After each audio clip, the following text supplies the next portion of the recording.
നമസ്കാരം. വഴയില നെടുമങ്ങാട് റോഡ് വികസന പദ്ധതി പുരോഗമിക്കുകയാണ്. ഈ ചാനലിൽ ഇതുമായി ബന്ധപ്പെട്ട് നിരവധി വീഡിയോകൾ മുൻപ് പോസ്റ്റ് ചെയ്തിരുന്നു. ഇപ്പോൾ വന്ന അപ്ഡേറ്റ് വാർത്ത നോക്കിയാൽ ഇതിൻ്റെ രണ്ടാം റീച്ചിൻ്റെ നിർമ്മാണം ജൂലൈയിൽ തുടങ്ങും എന്നാണ്. കരകുളം മുതൽ വാളിക്കോട് വരെയാണ് രണ്ടാം റീച്ച് വരുന്നത്. ഈ പദ്ധതിയിലെ ഭൂ ഉടമകൾക്കുള്ള നഷ്ടപരിഹാര വിതരണം നടന്നുകൊണ്ടിരിക്കുകയാണ്. രണ്ടാം റീച്ചിലെ 312 ഭൂ ഉടമകളിൽ 177 പേർക്ക് ഇതുവരെ നഷ്ടപരിഹാരം നൽകി കഴിഞ്ഞു. ജൂലൈ മാസത്തോടെ ഇത് പൂർത്തിയായാൽ ടെൻഡർ നടപടികളിലേക്ക് കടക്കും. നിശ്ചയിച്ച കാലാവധിക്ക് മുന്നേ തന്നെ പദ്ധതി പൂർത്തിയാക്കുമെന്ന് മന്ത്രി GR അനിൽ പ്രസ്താവിച്ചിട്ടുണ്ട്. സെപ്റ്റംബറിൽ മൂന്നാം റീച്ചിൻ്റെ ടെൻഡർ വിളിക്കുമെന്നും പറയുന്നു.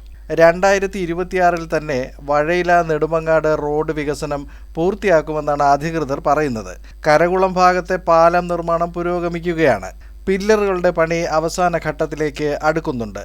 വഴയില മുതൽ കെൽട്രോൺ ജംഗ്ഷൻ വരെ കരകുളം പാലം ഉൾപ്പെടെ കരാർ ഏറ്റെടുത്തിരിക്കുന്നത് ചെറിയാൻ വർക്കി കൺസ്ട്രക്ഷൻസ് ആണ്. കരകുളം ഫ്ലൈ ഓവറിന് 375 മീറ്റർ നീളവും 300 മീറ്റർ ഇരുവശത്തും അപ്രോച്ച് റോഡും ഉണ്ടായിരിക്കും. വഴയില മുതൽ നെടുമങ്ങാട് വരെ 11.3 കിലോമീറ്റർ ദൂരം 3 റീച്ചുകളിലായി പ്രത്യേകം ടെൻഡറുകളിലൂടെയാണ് വികസിപ്പിക്കുന്നത്. ഇപ്പോൾ വാളിക്കോട് മുതൽ നെടുമങ്ങാട് വരെയുള്ള സർവേ നടപടികൾ നടന്നു വരികയാണ്. 5 മാസം മുൻപാണ് ആദ്യ റീച്ചിൻ്റെ പണികൾ തുടങ്ങിയത്.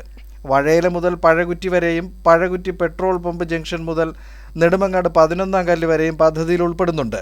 ദീർഘനാളായുള്ള ആവശ്യമായിരുന്നു ഈ റോഡ് വികസനം.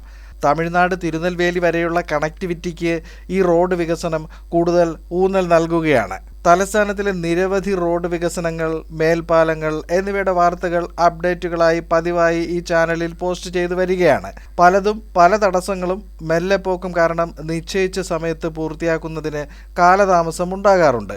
എങ്കിലും പദ്ധതിയുടെ പുരോഗതിയുടെ ഓരോ ഘട്ടങ്ങളും പൂർത്തിയാകുമ്പോൾ അത് പ്രതീക്ഷ നൽകുന്നുമുണ്ട്. മറ്റൊരു തലസ്ഥാന വിശേഷവുമായി അടുത്ത വീഡിയോയിൽ വീണ്ടും കാണാം.